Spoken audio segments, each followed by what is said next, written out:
bring in the angels because they were interested in our sessions last week.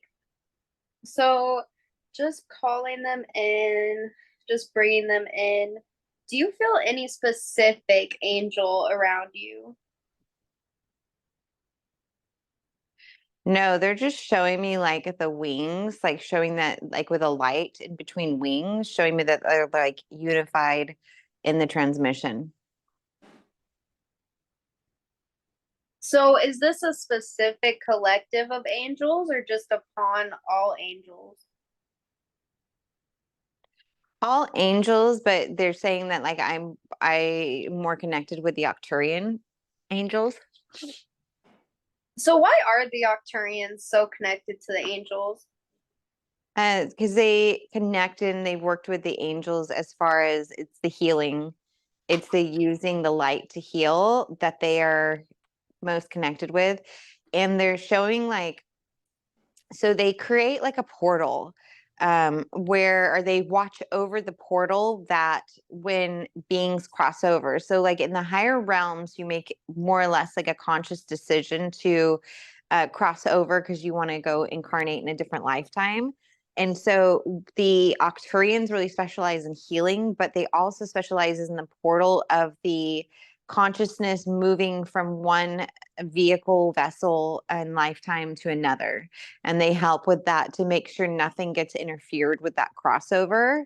And they're showing Carrie like when she worked in the ER and she was doing compressions on people and they'd pass away, that she unconsciously was helping with that portal crossover by being there in the hospital and helping with her hands doing that. So it's very significant, like that the angels and the Octurians work together in the healing and crossing over the light.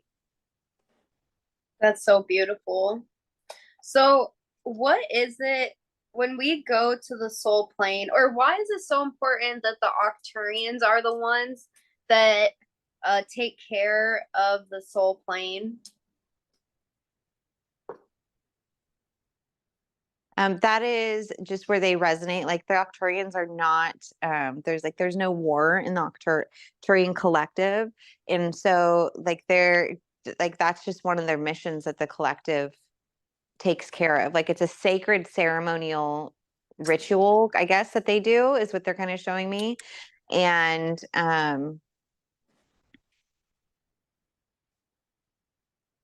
like they're showing me like it's just like each collective, like they're showing me each collective represented by a bubble. Each collective has their own thing that they really help within the realm of all the universe, and what they have is their specialty.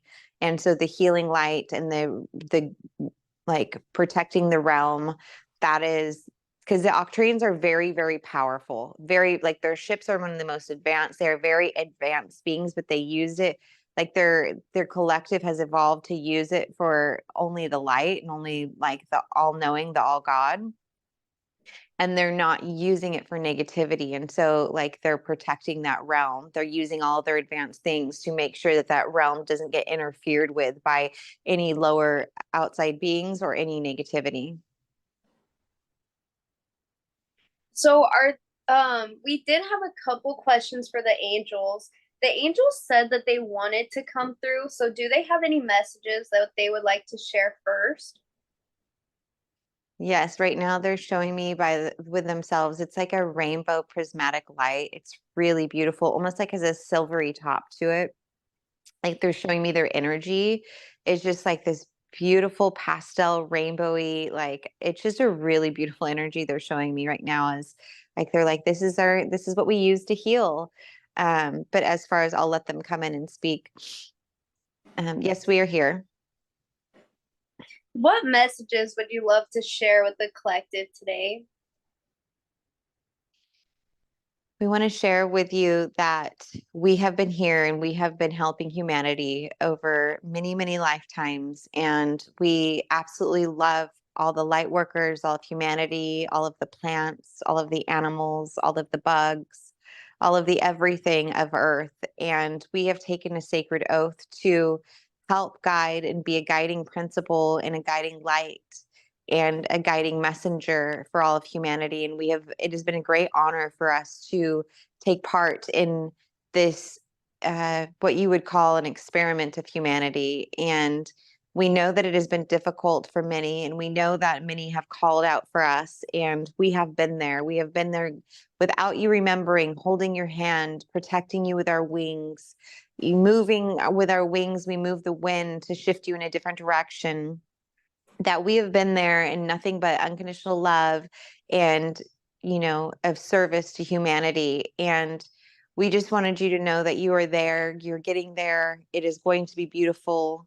We have been holding a celebration in your honor, waiting for you to come and drink from the cup of life, to drink from the cup of love, to drink from the cup of everlasting knowingness of everything.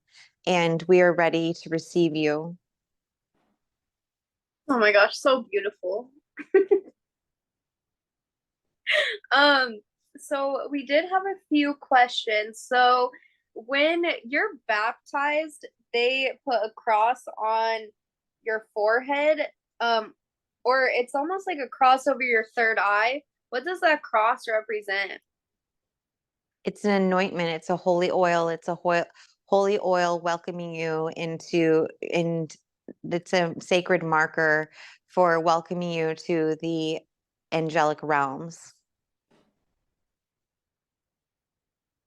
So does it have anything to do with the actual third eye? Yes. They do place it on different areas, but what we're showing is like we place it there. Like it's very significant for the ones who have had it placed over their third eye, that it is purposeful that it was placed there, not their heart, because it was activating one of their gifts in this world, and they were chosen in that time to be activated there. Um, like Carrie's saying, like, was it holding my third eye back? And we're saying no, it's not holding your third eye back. It's not making it. There's no negativity from what it is meant to for the ceremony. But if you feel like it is, then you will give it power to hold back the third eye from happening to open. So what is the angel's involvement in the Bible and like the Christian and Catholic religions?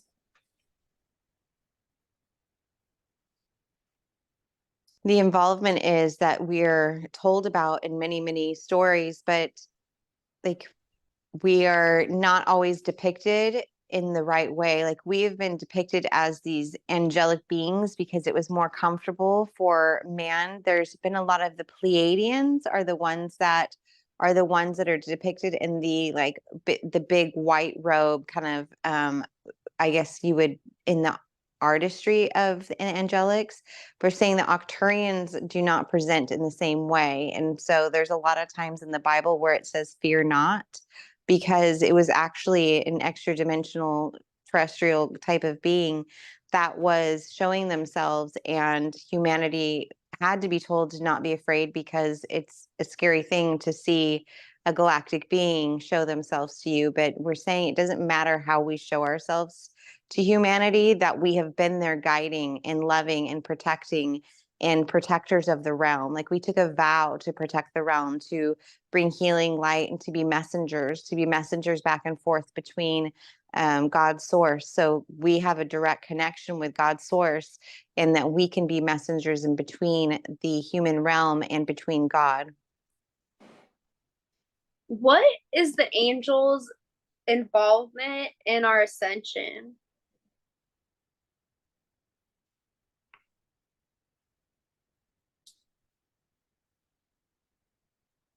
So we actually help guide humanity into the direction where they need to be. But we also work with what you would call the fallen angels, and we work together in creating a guiding light, a guiding map to help humanity keep asking for help. So when a human being were to say a prayer and to ask for our assistance, they're using their free will to create a connection between a higher self. And so that allows us to come in and create guiding assistance. And it's almost like when something bad happens to someone and they're like, it must be the devil. And so they're like, well, what's best to protect us from the devil? It's like, we'll call out to an angel. And so when you create that prayer, that asking for help, you're asking us to allow us to come in and to help guide you on that way. So it's not necessarily a bad thing when something bad happens to you. For a lot of people, they wouldn't have connection with a higher knowing or higher purpose or a higher self if they didn't have something bad to happen to them, because they get to a point where they fall to their knees and they're now praying for connection. And if they hadn't had that bad thing happen, they might just be like, going through life without direction. Beautiful. So Carrie and I both were reading the book of Enoch on the same day. Why was the book of Enoch so important to the angels? Tells the story of the creation of the earth. It tells the story of the creation and the vows that certain beings took. There was certain things that weren't supposed to happen for humanity, but it happened, and so we rolled with it and we allowed it to play to see how humanity would evolve with those now new twists and plots and turns within the creation of Earth. But it is also like a lot of people don't know about that story, don't know about that true history. And it's time for those things to come up so that humanity can ask more questions, to understand that it's not just about, you know, the journey is not exactly what you've told. The journey is not just, um, they put it off on the woman. Like they were showing Carrie, like they put it off on Eve, that she was the cause of it all. And that's where an imbalance of the humanity between the feminine and the masculine, really a huge core, was that retelling of that story. And that story of Eve, if she wouldn't have eaten the apple, that humanity would have been in a better place. It's like, well, no, that wasn't the true story. That wasn't what actually happened. And so then, like, everything you've based your whole belief system on has been inaccurate. And it's in power, it's bringing into the balance the divine feminine, the divine masculine into balance. And it's allowing to like clear that, like it's clearing not karma, the connection with that false tale. But we also say to humanity, like, look back at how you tell your stories of your lifetime, of the things you experience. Like, how are you telling those stories of history? Are you telling them from a place of, love and acceptance and honoring the fact that they were a journey and they were a lesson? Or are you telling them from a place of disempowerment? Are you telling them the place of blame? Are you blaming one person, not taking accountability that that you all took part in this and that you all had a role in this? Or where are you telling humanity's story in your own lifetime? And the way you tell your stories of your own lifetime is very telling of where you are in your spiritual growth of enlightenment.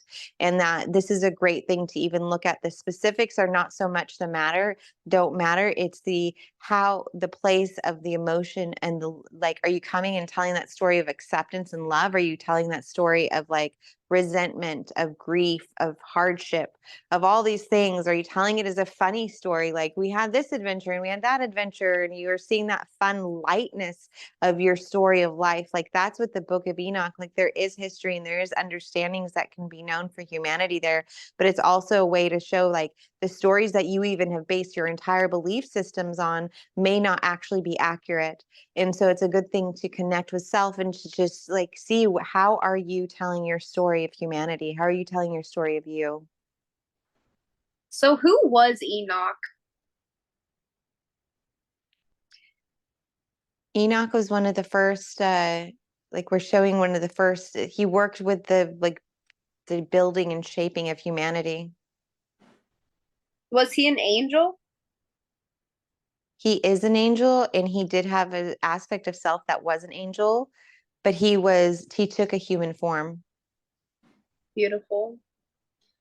So, okay, so in the book of Enoch, they talk about a time, like there will be a time when the men of sin um no longer walk the earth, and that the righteous will walk and be free and be happy and live in love.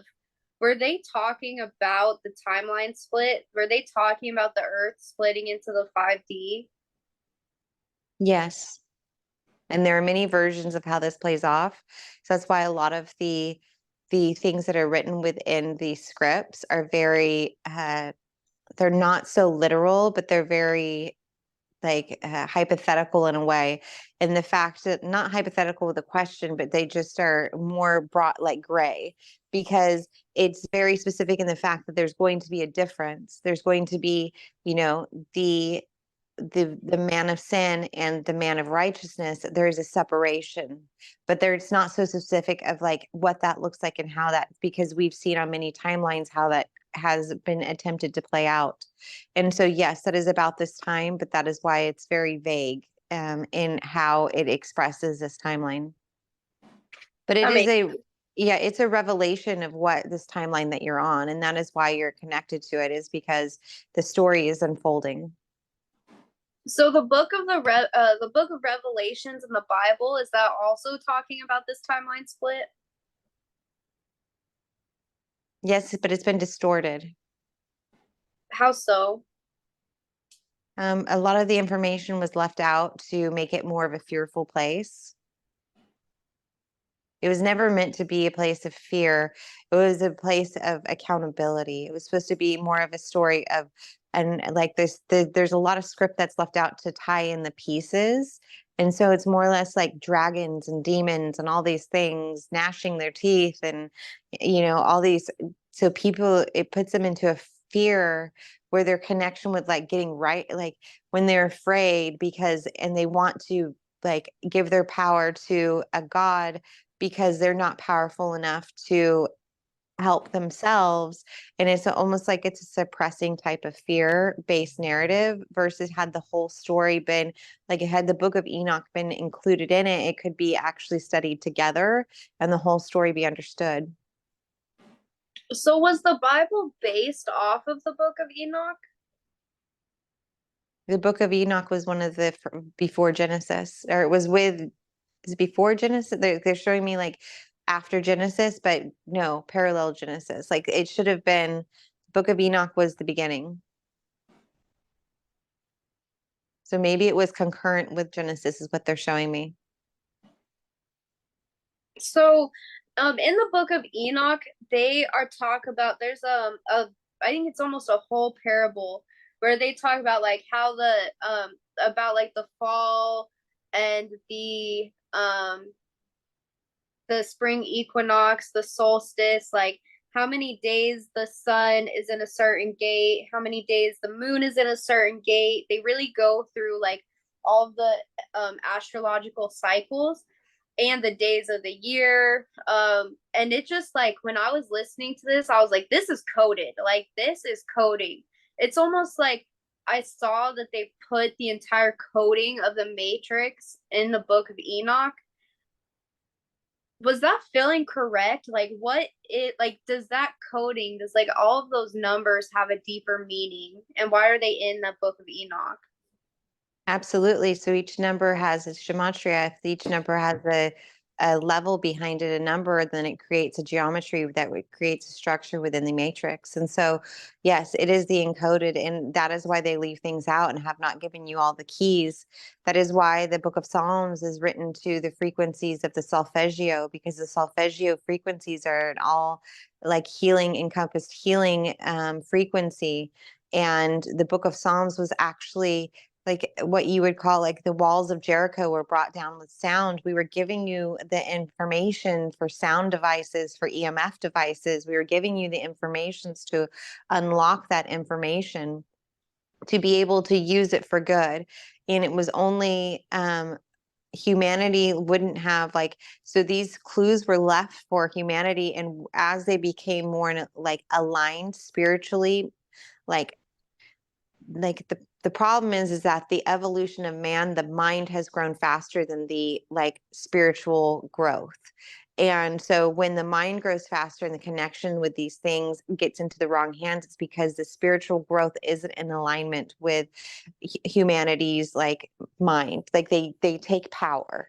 And if they were spiritually aligned and evolved, they could actually use these frequencies and these tools that were left behind for them to grow in a harmonious balance to be an evolved species that becomes highly intuitive, highly intellectual in a highly spiritual way.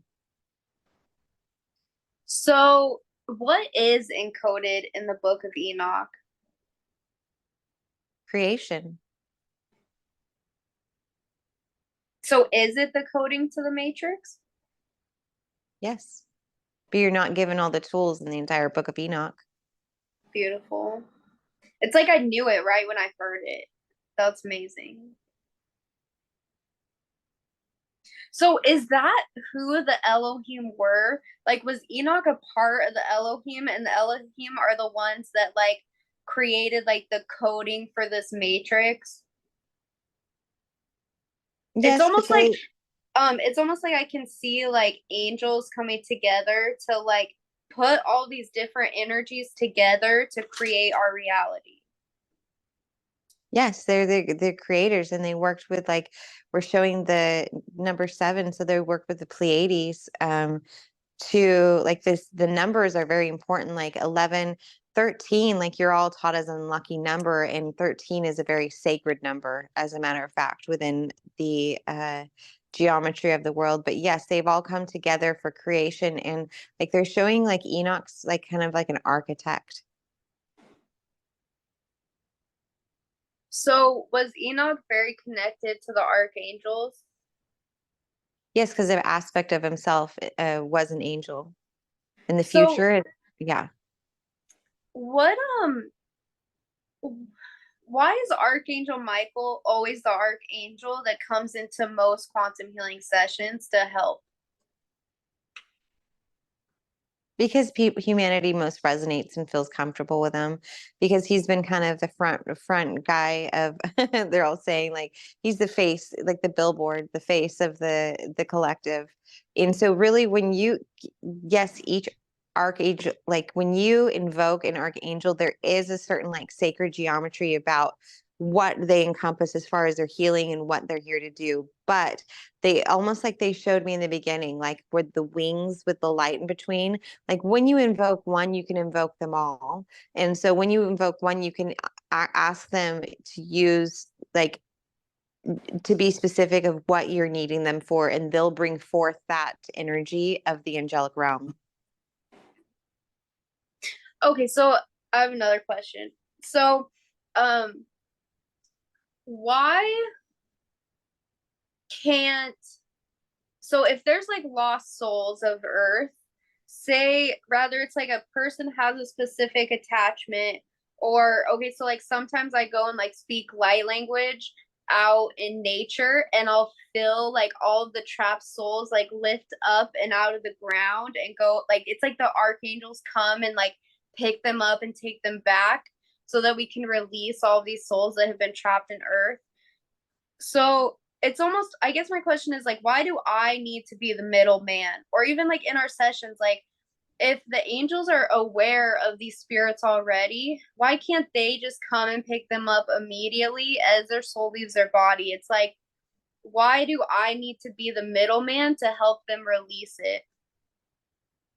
You don't necessarily need to be the middleman, but if there's a soul there that's trapped and they don't know they're trapped, they're actually in a lesson of their own, and we can't intervene on some of those cases. But also, it's also another tool for you to realize how powerful you are. So, like by the soul staying behind, they could have a contract with you to stay behind, so you could sit in that exact spot and have that feeling that the soul's there, that you need to cross them over for you to like realize how powerful you are. That makes sense. I never thought of it that way.